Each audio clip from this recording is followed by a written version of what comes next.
Hi, it is Laureen Hoffer here, or Lori, with Laureen Hoffer Coaching, and I am here today with my daughter, who likes to go by Ish, to talk about joy.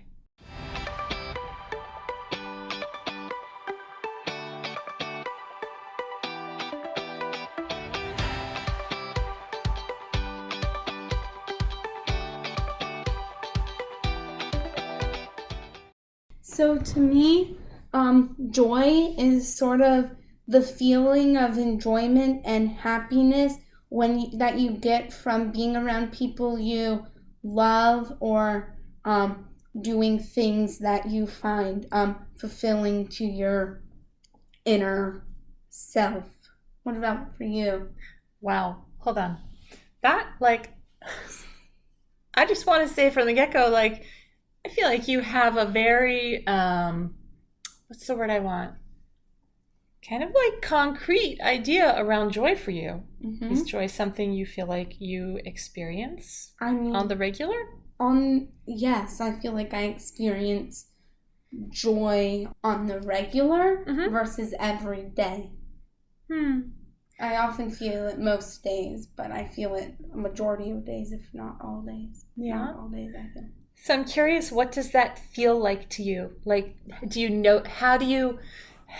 Is there something in your body that you notice? I notice, it just feels like a little bit of like ray of sun in my body when it's like really joyful.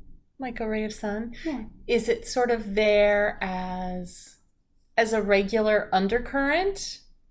Or does it sort of show up out of the blue and then dissipate and go away?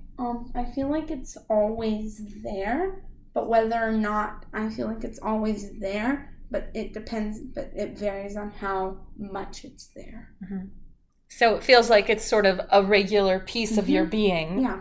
And sometimes it's more and sometimes less. Yeah. Yeah, that makes sense. I'm curious about this sort of, I guess, definition, for lack of a better word, of joy that you have. Is that something that you came up with on your own? Is that from something that you read or you've heard, or where?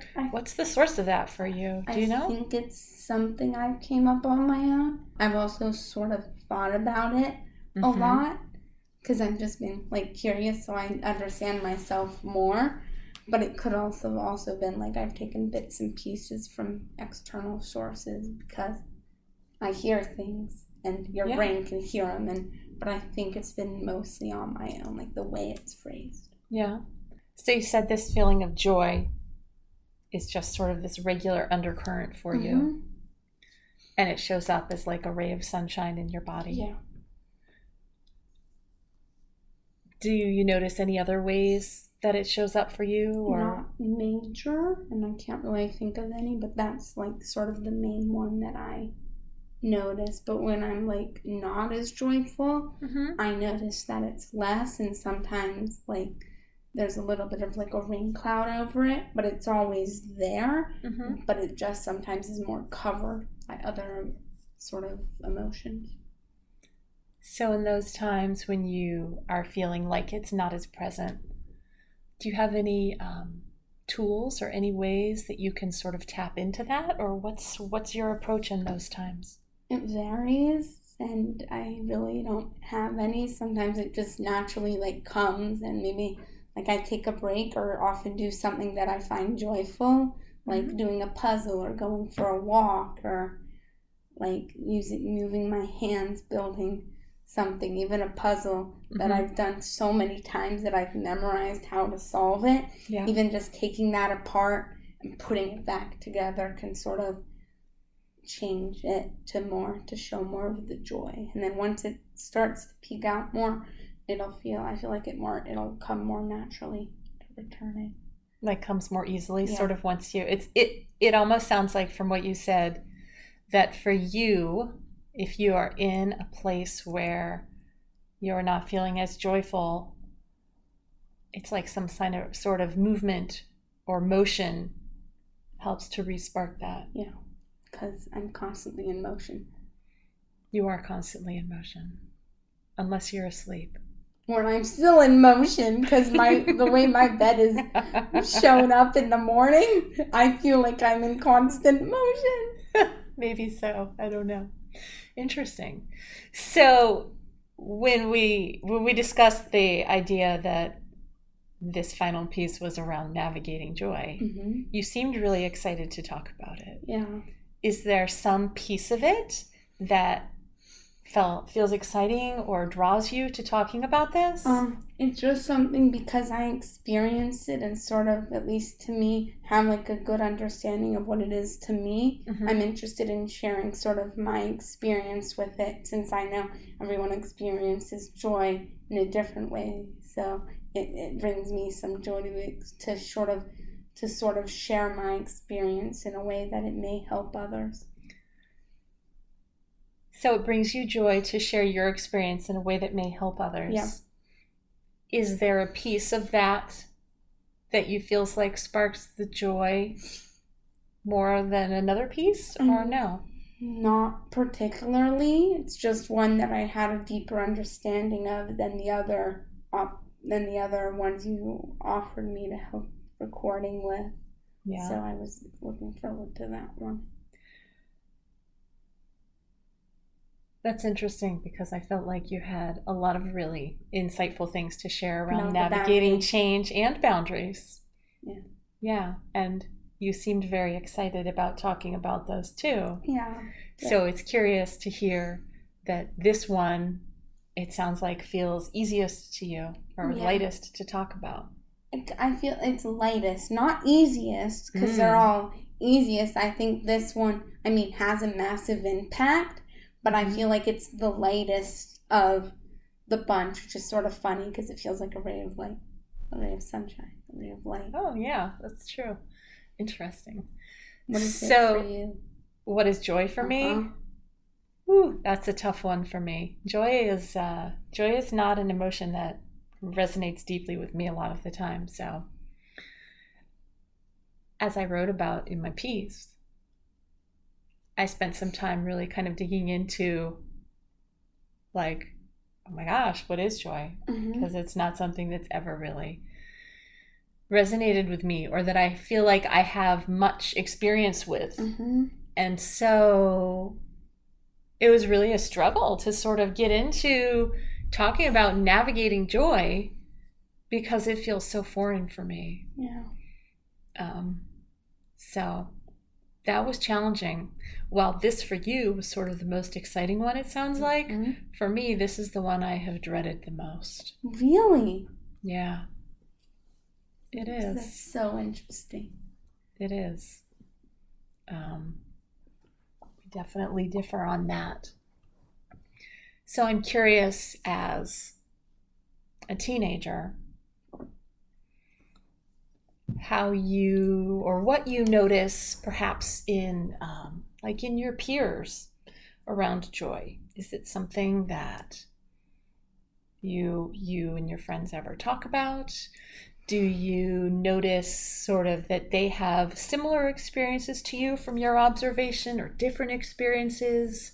Or maybe even also when you are, if you were going to offer up some thoughts around navigating joy to parents or other teens, if you have any thoughts that you would offer up to them.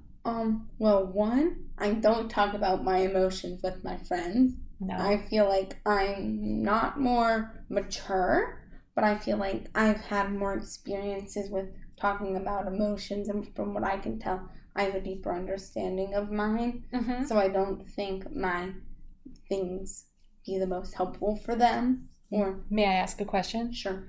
Do you feel like maybe you have tools around talking about your emotions that your friends don't? Yeah.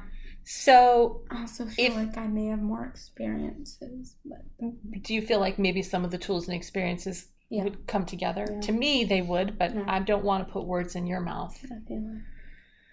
So if there were parents or caregivers, or really anybody who's spending time with teens who are listening to this, and they were like, okay, so what kind of tools would I give to, like, what would I do? Do you have anything you would share, or things that have helped you around that so that you feel more welcome to express some of that? Just giving space and having the ability, I've said this before, to like give space to and just listen, but not listen to find ways to fix it. Just listen, because sometimes just talking about it can make at least me feel better. Or give the option to like write down some of the things that could be bothering them. Yeah. Even if like they are never reading it, you're never reading it, just like give them the opportunity to like just write down how they're feeling. Yeah. I'm curious, at what point in the life of a teen, a child, right? At what point in life after we are born do you feel like it's useful to start offering this space to be heard? I feel like pretty soon after, because if you have that, even if they don't take upon it, like if you have that opportunity, like then when it gets to more of the sticky stuff, they already feel more comfortable and sort of giving them the space once it hits, because then it'll take time to grow that connection. So if you always give that space, then it's always there. They use it or not, then it's always sort of in them that it's okay to talk about it. It sounds kind of like... And not shaming or whatever if you've done things differently, like sort of from the beginning, just give the space, because then as it's there for longer, they get more comfortable. So make having the space to be heard normal from the time somebody is very young, so that it just is. Yeah. It's not a new thing. You're not like both sort of struggling with it. Because even babies see things, and I feel like babies are always watching. Oh, yeah. Oh, yeah. So always if there's always space, then it could make it easy. Interesting. Yeah, I agree with that. So we were talking about joy. We got off on a little sidetrack, and that's totally cool, because that's what we do. Yeah. But in regards to joy, is there something that you would want to share with adults, parents, caregivers, anybody, maybe even other teens around that? Joy is something that even as you age is an okay emotion to have. Like, I feel like as you're a child, you may feel more joyful, but it's important even in adulthood to feel joy with your things, even if that means like maybe you loved puzzles as a kid and those brought you joy, and then you sort of stop. Like maybe going back and finding things that you enjoyed as a kid, even though they may be considered more like kid things, in air quotes. Like, it's like it's still important to, as an adult, still go and find things that bring joy to you. Because if you don't, then it'll make life a lot more challenging if you can't find anything. Or maybe you discover something new, like piano or guitar or running or biking or puzzling or doing crosswords or sudokus or playing sport. Like, it's important to still find something that brings you joy, even if it seems like it's something more children feel, because as an adult you may feel, oh, I have so many more things to do. Like, there's nowhere for me to enjoy life. Like, that's not good. You need to enjoy something. Interesting. To function at your best self. I'm curious, do you feel like joy and happiness are the same or different? I think... What's their relationship with each other? I think joy is sort of the whole, like, is what causes happiness. I think happiness is something that you gain from being, like, joyful. Like, you don't have to be happy, but if you find something you enjoy, then that could cause more happiness. But you could still be, like, in some, like, other places that you may not want to be in. but you may not be happy. But if you can find something, I think joy is a stepping stone to being happy. But I don't think happiness, if you're happy, that means you're most likely joyful. I think they're sort of the same, but joy is definitely a step to happiness. A step to happiness. So as you say that, what comes up to me, and I want to hear your perspective on it, like when you say joy is a step to happiness, what pops into my mind is that like joy is a stepping stone on the way to happiness, and that happiness is sort of the destination. Is that what you mean, or do you mean something different? I do mean that, but I also don't think you'll ever be truly happy, like fully. I think happiness is if you're always joyful, which is not healthy. So I think joy is the more healthy version of happiness. Because happiness isn't, I feel like happiness is something people want, but if you reach it, it's like you're not always satisfied. But I think joy is sort of like the lesser of happiness, but it's still, I think it's more important than happiness because it means you're human, because your life isn't perfect. Isn't that the truth? Well, that's what it is to me, is like joy is the healthier version of happiness. Interesting. Because it allows you to not only feel good, but also to feel the bad. Like it adds so like joy gives you space to feel everything? Well, happiness only gives you space to feel joy. It sounds like... But that doesn't make sense, because then it seems like happiness only gives you space to feel the good feelings, while joy gives you space to feel all feelings, good or bad. That is what I was about to ask about. Yeah, so it's like joy can live in coexistence with other emotions, whereas happiness cannot. Yeah. Interesting. What else would you like to share? That's really, for me, like the major things about joy and sort of navigating it. Yeah. It's okay to feel places of less joy, but even if you still have, but that's part of joy. Joy is like a roller coaster. It goes up where you're more joyful and down when you're less joyful, but it never goes past the line. But you're still on the ride. But you're still on the ride. Like joy is a ride. It's not a straight path of you must always feel good to be joyful. Joy can have dips as long as you still do something you enjoy. Yeah. I'm curious if you can think of 3 or 4 things, maybe in this past year, 18 months, where things have had so many shifts that have been places or, that have brought you energy of joy. Doing puzzles, watching TV shows. I love my cooking shows. I'm a big fan of cooking shows. I love them. I also like Fantasy Island and other shows that are sort of not dumb, but sort of...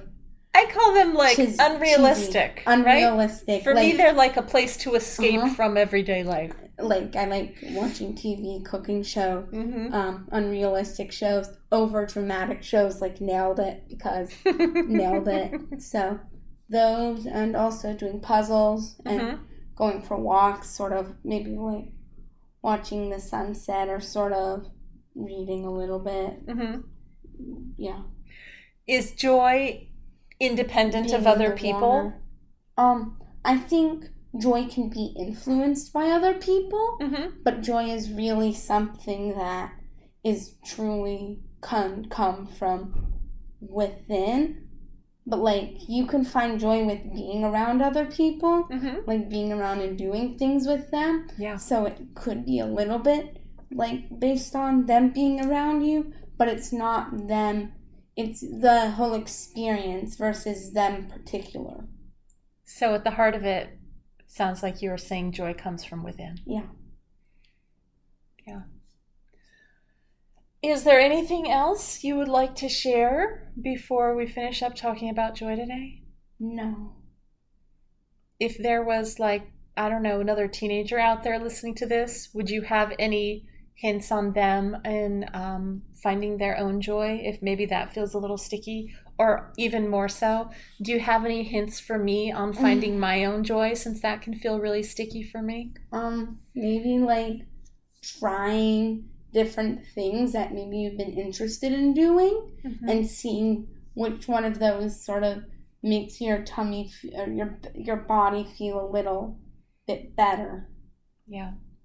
And then, like, who knows, maybe it's some really like out of the blue thing, like maybe it's building IKEA furniture.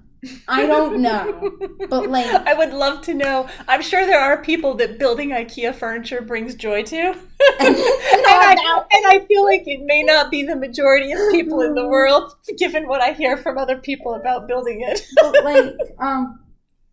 like maybe it's that, or maybe it's knitting, or maybe it's crocheting, or maybe it's, I don't know, but like go through a wide variety of like things that have been like of an interest to you, that you've had like a little bit of like a spark for, and see which one of them feels the best. Do you feel like joy always comes from doing things? No, joy can just come from like watching things, which is or just being. Joy can come from maybe it's watching other people feel joy can bring you joy. You know, like, joy isn't all about doing, but often I feel, at least for me, doing something for me can bring more of the joy back, but that can vary from person to person. Yeah, I will say that for myself, I have noticed that often the times when I experience what to me I think is closest to joy, from my understanding and relationship of it, actually does come from doing things or watching other people experiencing it, which is interesting because I feel like one of the things you've said is that joy is very much internal. And so it's like, then it's this external thing. And so I'm not sure if that's authentic joy for me. Just a personal observation that I have explored. Like externals can be like the trigger, but there's like, it can be like the trigger of like a Rube Goldberg machine, but there's always a lot more steps to get to like true, authentic joy that don't always collide with each other. Joy and I are still trying to figure out our relationship in this world. Yeah. It sounds like you and Joy have a bit more of a matured relationship than Joy and I have. Yeah. So high five on that. Awesome. Anything else before we finish up today? No. Well, I just want to take a moment and thank you for talking with me during some of these and sharing your thoughts and insights and being so supportive and curious about what I had been working on and my experiences, and sharing your experiences as well. You're welcome. I've enjoyed it. I love you. Love you too. This is Body Mind Living with Laura Wick. Thanks for watching.